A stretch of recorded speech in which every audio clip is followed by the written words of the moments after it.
Anda masih menyaksikan Breaking News Kompas TV, Saudara, terkait dengan gejolak di Timur Tengah pasca serangan Amerika Israel ke Iran. Dan tadi sebelum jeda, kami sempat berbincang dengan salah satu jamaah umroh asal Indonesia yang masih tertahan di Jeddah sejak tanggal 28 Februari, Saudara. Dan memang tadi sempat dikatakan bahwa sudah ada komunikasi dengan pihak Kementerian Haji dan Umroh dan saat ini sedang berkoordinasi terkait bagaimana memulangkan para jamaah dan juga bagaimana memenuhi akomodasi para jamaah umroh di sana yang saat ini akomodasi tersebut sudah semakin menipis. Dan juga diinfokan juga oleh salah satu jamaah umroh asal Indonesia, Alfian Nur, tadi mengatakan bahwa kemungkinan besar saat ini, hari ini, para jamaah ini akan menginap di bandara, Saudara. Dan itu tadi di Jeddah. Sementara di Uni Emirat Arab, Saudara, serangkaian serangan juga dilancarkan Iran seperti di kota Sharjah, kota terpadat ketiga setelah Dubai dan Abu Dhabi. Iran menggempur kawasan industri di Sharjah, Saudara.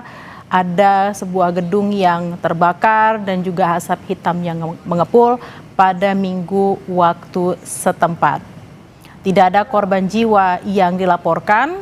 Kementerian Pertahanan Uni Emirat Arab mengatakan bahwa 3 orang telah tewas sejauh ini dalam serangan Iran di negara tersebut. Sementara itu, maskapai Emirates Airlines menangguhkan semua penerbangan menuju dan dari Dubai.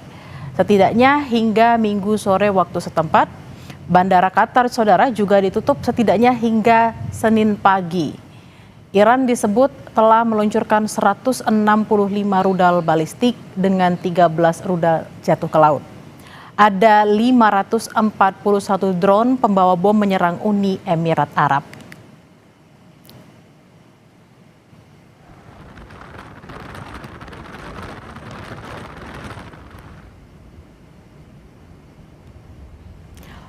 Lalu bagaimana kondisi terkini warga negara Indonesia yang saat ini ada di Uni Emirat Arab? Kami sudah terhubung dengan Asmi Aulia, WNI yang ada di Dubai. Selamat siang waktu Indonesia, Mbak Asmi, dengan Bella di studio. Halo, selamat siang. Mbak Asmi, bagaimana situasi di Dubai hingga saat ini? Apakah masih terdengar ada suara dentuman keras atau seperti apa? Sampai hari ini situasinya masih dalam keadaan terkendali sih, karena aktivitas di Dubai juga tetap berjalan. Info dari RTA juga metro udah beroperasi normal.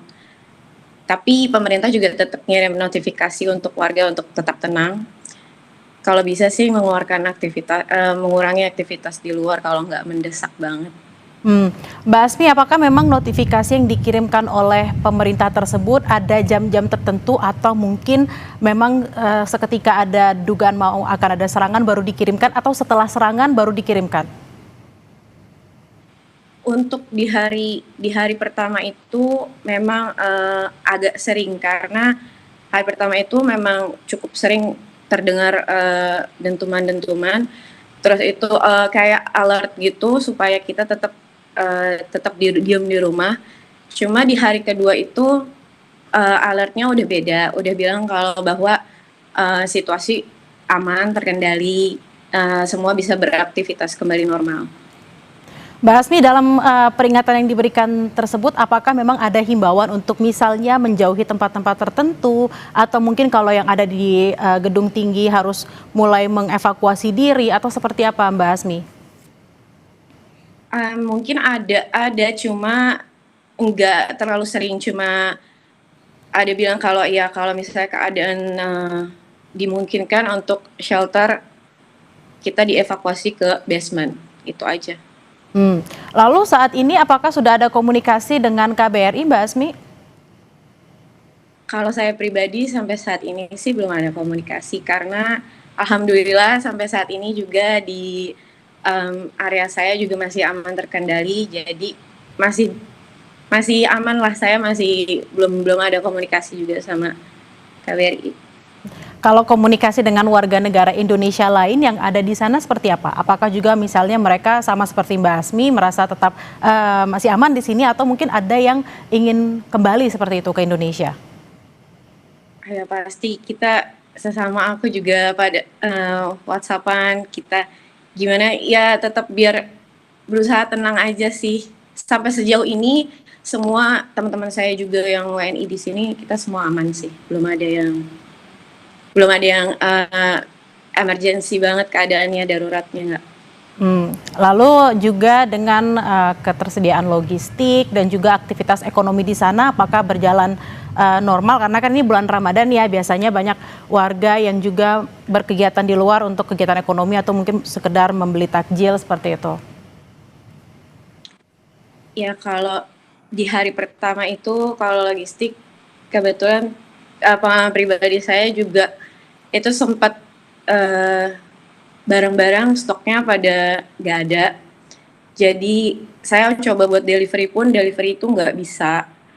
Barang-barangnya pada habis. Jadi kalau menurut saya hari pertama sepertinya masih orang-orang masih panik buying kayak gitu sih. Jadi dia mau stok barang. Cuma kalau di hari kedua semua udah berjalan normal. Saya udah bisa delivery, semua online juga udah bisa beraktivitas balik lagi. Orang-orang juga di luar, toko-toko juga udah pada buka di hari kedua. Mbak Asmi, Jadi, ini silakan Mbak Asmi. Iya di hari kedua itu udah mulai stabil semuanya, udah warga kayaknya juga udah mulai ditenangin juga. Jadi mereka juga berusaha buat bisnis juga masih buka semua. Mbak Asmi, kita sama-sama berharap kejadian atau serangan ini tidak semakin memburuk. Tapi bentuk antisipasinya seperti apa? Jika memang situasi ini tidak membaik, Mbak Asmi, apakah ada rencana mungkin untuk kembali ke Indonesia atau seperti apa? Iya pastinya sih kalau pulang pasti mau lah. Saya juga berharapnya biar ini cepat selesai. Saya juga ada rencanakan mau lebaran di rumah, mau pulang ke Indo sebelum lebaran. Jadi semoga juga pulangan saya nggak delay ya minggu depan. Makanya biar semuanya tetap semoga semuanya balik lagi stabil seperti biasa. Baik, kita sama-sama berharap situasi ini segera membaik, tidak ada lagi penutupan udara, baik itu warga negara Indonesia dan juga jamaah yang tertahan di bandara bisa segera pulang, Mbak Asmi juga bisa pulang dan juga berlebaran di Indonesia. Terima kasih atas perbincangannya, harap berhati-hati di sana, kita sama-sama berharap tidak ada lagi serangan-serangan yang terjadi. Terima kasih Asmi Aulia, warga negara Indonesia ada di Dubai, selamat beraktivitas kembali.